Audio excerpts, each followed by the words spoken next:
रूहानी सफर से 1 महीना पीछे हो गए हो।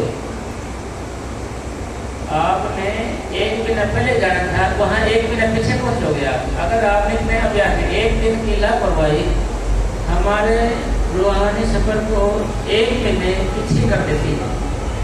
1 दिन हम वजन ना बैठे तो 2 दिन ना बैठे तो 3 दिन ना बैठे तो 3 दिन हो गए। अगर आप नहीं बैठे हो तो फिर हमारी आदत बनेगी। 1 दिन ना बैठे ना तो मन हमारा कमजोर हो जाएगा, फिर आपको वजन पे ही मिलेगा। भाई 1000 काम छोड़ के भी आपने वजन में नियंत्रण देना है। हम सारे काम करके जब वजन की ओर जाएंगे, कभी देखना आप ये भी करना ये भी करना फिर करेंगे, इसलिए उस काम को छोड़ दो।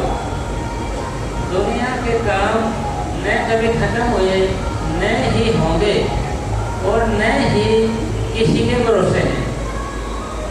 दुनिया के काम न कभी खत्म हुए न ही होंगे और न ही किसी के भरोसे हैं। और वजन को मुख्य काम समझ जरूर करना है। गृहस्थी होने के नाते गृहस्थ का भी काम करना है, पर वजन का भी मुख्य काम से जरूर करना है।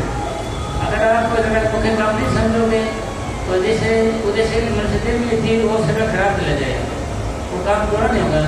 फिर हमारे पूज्य परम संत वकील साहब जी महाराज फरमाया करते थे, फिर आपको बहुत ज़्यादा पछतावा होगा, पछतावा फिर कुछ बनेगा नहीं। बुझ गई क्षमा तो महफिल में रंग आया,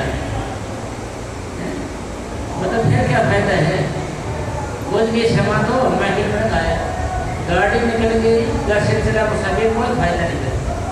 फायदा ना बेहतर तक आप श्वास है चेतन में हो। आप सो रहे हो, शेर चला रहा है। आप सो रहे हो और शेर चला रहा है। शेर का मतलब काल भगवान आ रहे चला, हम गफलत में आराम फरमा रहे हैं। अरे उठ के बजट में ला गए, बजट में लगे इसीलिए तेरे मिली भाई आत्मा कल्याण के लिए दिया है हमारे को। स्वामी महाराज ने लिखा है, अपने जीव की कुछ दया पालो, 84 का फेर पालो। फिर दया किसको कहा गया, वही भजन करना और आत्मा कल्याण करना। संत मत की सारी बोली हमें अंदर जाने के लिए कहती है। हम उसका बार मुखिया निकाल लेते हैं कि वो आलसी हो गए, आलसी भाई जो कुछ है हमारे अंदर है, बाहर टोले सब वरम बुलाए, सब कुछ घर में बाहर टोले सब, बाहर तो सारा कुछ वरम है। बाहर तो सब कुछ टेंशन है, बाहर में बाहर यानी टेंशन है बाहर।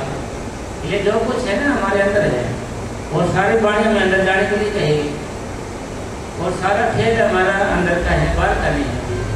अब चलो ये बताओ, आपको टेंशन कहाँ से होती है, आप दुखी कहाँ से होते हो, अंदर से या बाहर से। परेशानी कहाँ से आती है, अंदर से आती है। खुशियों में कहाँ से आती है, अंदर से आती है। जो भी कुछ होता है हमारे अंदर से होता है। जो कुछ भी होता है आत्मा कहाँ से आती है, अंदर से आती है। यमलोक कहाँ से आती है, अंदर से। सदगुरु कहाँ से, अंदर से। जो कुछ है ना हमारे अंदर है, तो जो कुछ हमारे अंदर है तो हम अंदर जाकर ही उसी से मिल सकते हैं, बाहर से नहीं मिल सकते। अगर बाहर से मिलेंगे, बाहर बोले सब बरम है बात हो, यानी बाहर है, यानी बाहर है, यानी पाप इकट्ठे करने की बात। इसलिए ये सब चीज़ें अंदर हैं, तो हमने अंदर जाना पड़ेगा। अंदर कैसे जा सकते हैं, वही तरीका फिर आएगा सिमटा हुआ। सिमटा होता जाएगा तो आप अंदर होते जाओगे। जब आपको तक आपका सिमटा हो गया, जो समझो कि आपने शरीर छोड़ दिया और आप अंदर जाना शुरू कर दोगे, ये जब अंदर जा सकते हैं। और मछेंद्र जी, वो गोरखनाथ जी मछेंद्र हुए ना, मछेंद्र जी से शरीर से निकल कर शुरू से बच जाती थी भाई। अगर आगे का गुरु ना मिले ना, आगे का तो आगे का रास्ता नहीं मिलता। दादू साहब ने लिखा है, बजते नाद हजारों तरह की आवाज़ आती है अंदर, तो हमें पता थोड़ी है कौन सी पकड़नी है। वो तो सदगुरु वहाँ प्रकट हो गए। पूरा फकीर होगा तो वहाँ आके खड़े हो जाएगा, जो पूरा फकीर होगा तो वहाँ आके खड़े हो जाएगा। नकली फकीर वहाँ नहीं आएगा, क्योंकि उसकी पहुँच नहीं है। मछेंद्र था यहाँ तक आ गया वो, फिर यहाँ आने से काल की शक्तियाँ, काल की शक्तियाँ मतलब अवरोह की शक्तियाँ, ये इच्छाएँ, ख्याल, विचार, यानी वो चीज़ प्रबल हो जाती है। ख्याल, विचार, वासना ख्याल हो जाती है, तो उसका यहाँ आने के बाद गुरु आगे का मिला नहीं जैसे, तो ख्याल पैदा हो गया कि भाई मैं राजा बन जाता हूँ। चेक किया उसने। फिर जब आदमी यहाँ जाता है ना, आदमी को वर्तमान भूतकाल भविष्य पता लग जाता है। और दीवार के पीछे क्या है इसका भी उसको पता लग जाता है। दीवार के पीछे ये चीज पड़ी है तो उसको पता चल गया कि भाई एक राजा का देहांत हो गया है, एक राजा मर गया हाल ही में, अभी दफनाया नहीं उसको, यानी उसको कुछ नहीं किया है, वो ताजा अभी सही है, सही सलामत है। उसने क्या किया, अपने आत्मा को निकाल के उसके अंदर प्रवेश कर दिया, वो वहाँ राजा बन गया। राजा बन के राजपाट किया उसने और किया। मतलब मन ने, हम एक जगह से निकलते हैं दूसरी जगह फंस जाते हैं। हम एक जगह से निकलते हैं दूसरी जगह फंस जाते हैं। एक जगह से तो निकले हम तो राजा दूसरी जगह फंस गए। आखिर राजा है बन गया यार, ये काम नहीं, आखिर फंस तो गए ना। राजा बन गया क्या करेगा, राजपाट करेगा, पाप इकट्ठा करेगा, कत्लेआम करवाएगा, क्या करेगा। फिर बाद में उसके गुरु उसको चेला लेके आया था।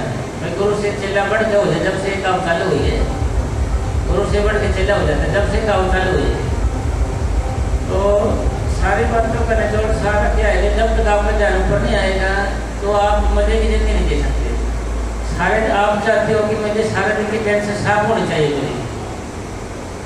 अगर आप चाहते हो ना सारे दिन की मेरी टेंशन साफ होनी चाहिए तो इसके लिए आपने क्या करना पड़ेगा, आपको भी इंतजार रखना पड़ेगा, वही नामों को दोहराना पड़ेगा। आपका जितना ध्यान ऊपर आएगा तो आपका ख्याल फिनिश हो जाएंगे सारे। यानी ऐसे जाकर बैठने का मतलब सारा कुछ स्क्रीन पे आ जाना, स्क्रीन पे जो कुछ मोबाइल में करते हैं स्क्रीन पे आ जाता है, डिलीट ऑप्शन आता है, फिर डिलीट कर सकते हैं आप वहाँ जाके। मतलब बटन बैठ का आता है, ये सिस्टम है। ये मोबाइल में तो अंदर से आया ना, ये अंदर भाई दिमाग खरीद बनाया अंदर से आया ये भी। तो ऐसे हमारे साथ भी होती है। तो बटन बैठोगे जाने पर आएगा तो ख्याल निकल जाएंगे, आपको ख्याल कटेंगे वहाँ से, डिलीट ऑप्शन आएगा कट जाएंगे ख्याल, फिर नहीं जाएगा। और फिर सेल्फ कॉन्फिडेंस जब बढ़ेगा आपका वैसे नहीं बढ़ेगा। तो सारी बातों का निचोड़ क्या है कि भाई हमने आज से अभी से पूरी मेहनत करनी है। और मन बेशरम है, ये आज काम कल भी छोड़ता है, तो इसलिए हम कामयाब नहीं हो रहे। मन की पॉलिसी क्या है, मन की पॉलिसी है कि भाई आज करो तो आज, अब वो दुनियादारी क्या कहती है भाई कल करो सो आज, आज करो तो अभी, कल में करने आएगी फिर करेगा कब। ये कहता है कल करो भाई, भाई जैसे आज करो न कल, कल करो परसों, भाई आज नहीं करेगा कल है, कल छोड़े, कल करो परसों। अभी क्या जल्दी है, जीना है बरसों। मन कहेगा भाई आज नहीं तो कल, कल नहीं परसों, परसों देख लेंगे। तो अभी क्या जल्दी है, जीना है बरसों। तो जीना बरसों जीना है, अभी क्या जल्दी है, तो इसका काम है। तो इसलिए हमें सख्त मन के सारा अपने आप को डालना है, उसी का नाम जीवन। आप चाहते हो ना भाई मेरी सारे दिन की टेंशन दूर हो जाए, सारे दिन की थकान दूर हो जाए, मेरा बीपी वगैरह मैंने दवाई नहीं खानी पड़े, मेरे बड़ा शांत हो जाए, तो आपने आंखों के बीच ध्यान रख के आंखों के बीच में ध्यान नामों को दोहराना पड़ेगा। जो ही ध्यान आपके ऊपर आएगा ऐसे तो एटोमेटिक आप हल्के हो जाओगे, शांत हो जाओगे। कहोगे आपके मन में किसी का बैर विरोध रहेगा नहीं, ख्याल रहेगा नहीं। ये आपके ख्याल हो गए तभी तो लड़ाई झगड़ा करोगे नहीं, इसका बैर होकर आपके दिमाग में मिट्टी हो जाएगा। तो वो जीवन जीने के लिए हमारे को बाबा ने नाम दिया था, हमारे से उम्मीद थी बाबा ने कि ये कुछ करेंगे। तो इसलिए हमने बाबा जी की उम्मीदों पे खरा उतरना है, ऐसा मेडिटेशन करना है कि हम दिन भर में काम करेंगे करके सारे बार भी करके, शाम को बैठेंगे ध्यान लगाएंगे तो बिल्कुल हल्के साफ खाली ताजा, यही शरीर है ही नहीं, हल्के फुल्के हो जाएंगे। ये है वैसे नहीं आएगी जब हम आंखों के बीच में आएंगे, जब ये करामात आएगी। और आंखों के बीच में ये मत समझ लो कि आप नहीं आ सकते, आते आते भी हमारे बाग में कहें आगे पहले नहीं अरे भाई आपके बाग में ऊपर आनंद नहीं होता तो आपको बाबा जी नाम ना देते। तो आपसे यानी ये नाम कीड़े मकोड़ों को नहीं दिया, पशु पक्षी को दिया, वनस्पति को नहीं दिया, पशु को नहीं दिया, इंसान को दिया है। इंसान का दिमाग है इसलिए दिया उसको, दिमाग को देख के दिया। इसीलिए आपसे